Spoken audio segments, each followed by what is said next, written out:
벼슬살이를 위해서 30대에 고향을 떠났다가 50년 만에 돌아온 당나라 시대의 전직 고관이 쓴, 그러니까 1300년 전에 쓴 시 한 편을 감상해 보았으면 합니다.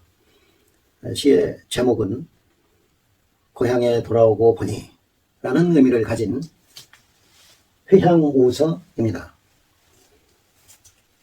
회향은 귀향이나 뜻이 같겠네요. 고향으로 돌아오다. 우서는 우연히 이런 뜻 아닙니까? 우자가 쓰려고 생각하지는 않았는데 생각이 갑자기 떠올라서 쓴 글, 이런 의미이겠습니다. 여기서 이 소소는 젊을 소, 어린 소, 젊을 소, 어린 소, 의미가 거의 같습니다. 그러니까 소소는 젊은 나이에, 젊었을 때, 젊은이 시절에 이런 정도 의미를 갖겠습니다. 그리고 이 가자는요, 집이라는 뜻보다는 여기서는 고향 산천을 의미하는 글자로 보아야 하겠습니다.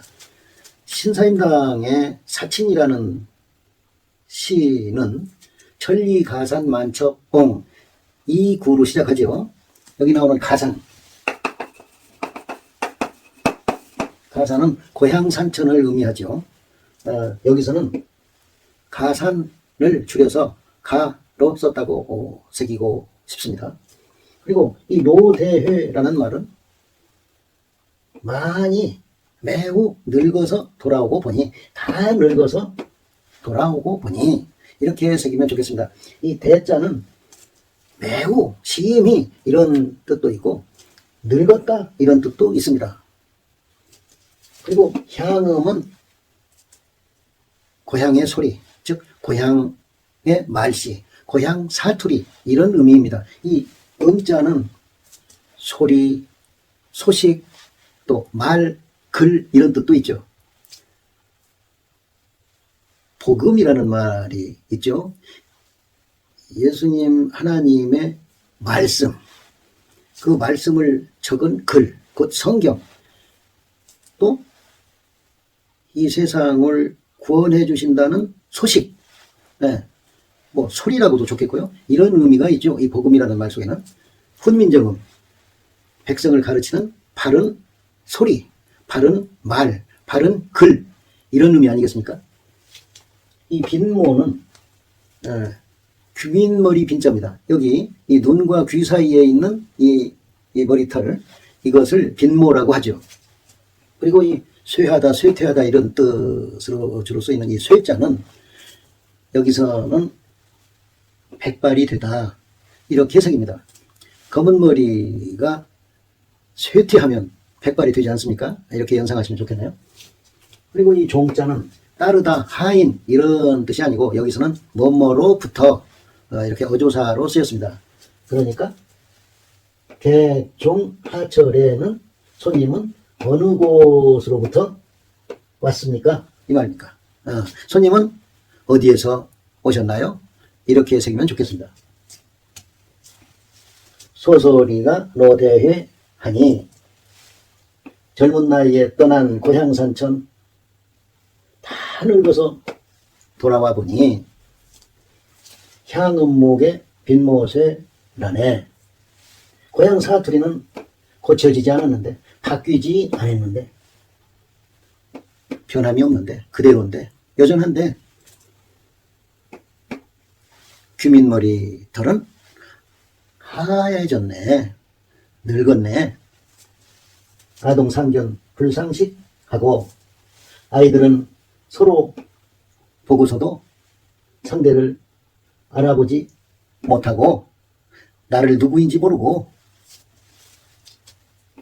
소문개종 하철에 라네.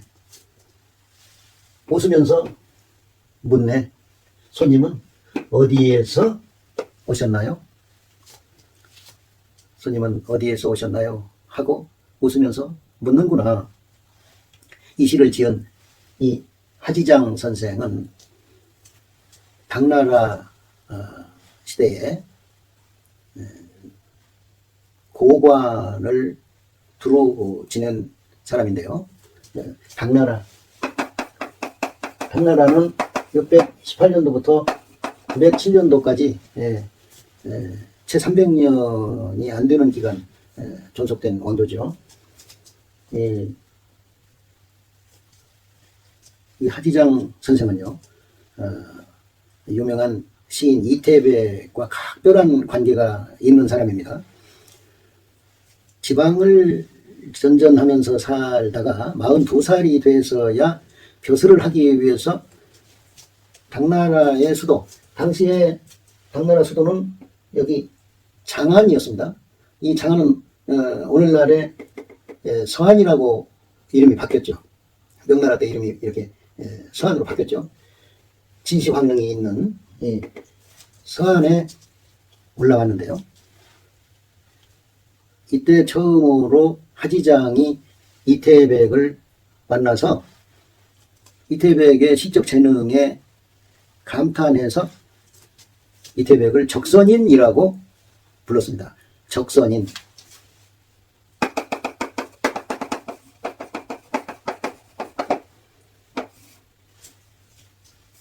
적선인이라는 말은 귀양갈적자에다가 신선선자, 하늘나라에서 살다가 인간 세상으로 쫓겨나온 신선, 이것이 적선이죠. 이태백을 시선이라고도 하지만 적선이라고도 하는데, 이 적선이라는 아름다운 별명을 붙여준 사람이 하지장 선생이다 이 말씀입니다. 그러니까 시골에서 서울인 장안에 올라온 이태백을 중앙무대인 장안의 문단에, 우리가 문단 하는데 생각나네요. 이 사회라는 뜻이죠. 뭐 구구절절히 설명해서 죄송합니다만은 문인들의 사회를 문단이라고 한다.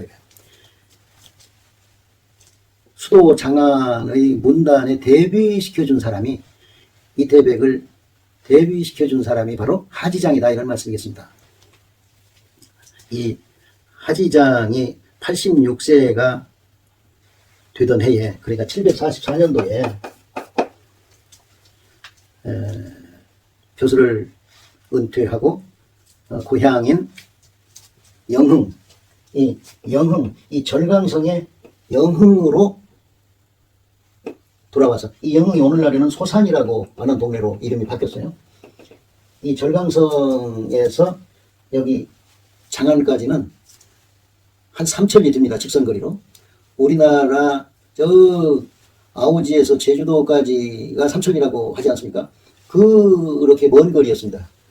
먼 거리까지 가서 벼슬을 하고 이제 돌아와서 쓴 시가 바로 이 작품인 것이죠.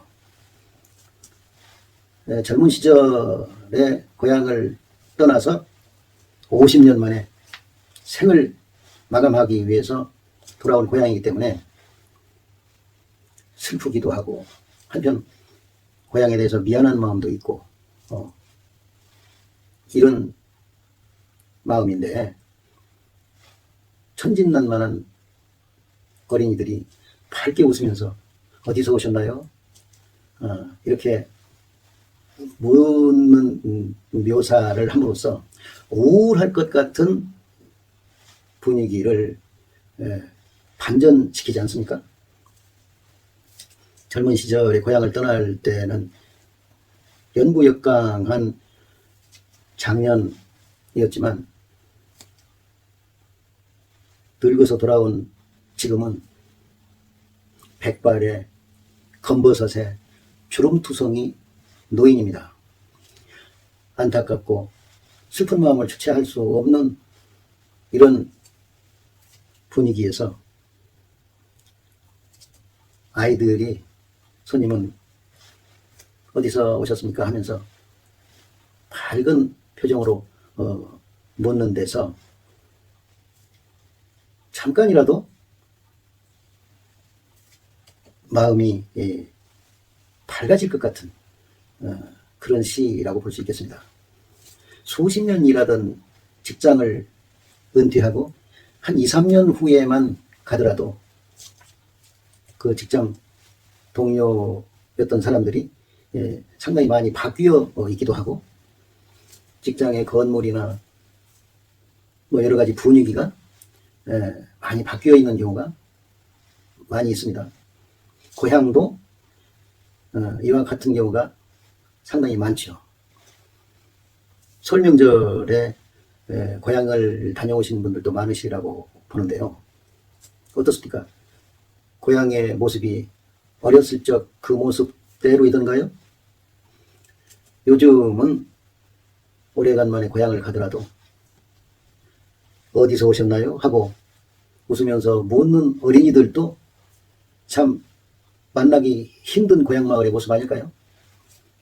500년 도읍지를 필마로 돌아다니 산천은 의구하되 인걸은 간데없네. 어지버 태평연월이 꿈이런가 하노라. 망한 고려를 보고 양은 길재 선생은 이렇게 회고했죠. 그런데 지금은 산천이 의구하지도 않은 것 같습니다. 의구하지 않은 경우가 썩 많은 것 같습니다. 길이 새로 나기도 하고 마을 전체가 시가지로 바뀌어서 통째로 없어지기도 합니다. 그래서 마을 사람들은 뿔뿔이 흩어지기도 하죠. 땅값이 오르기 때문에 고향이 없어지더라도 개발되기를 바라는 시대, 아파트촌으로 바뀌기를 바라는 시대가 되었네요.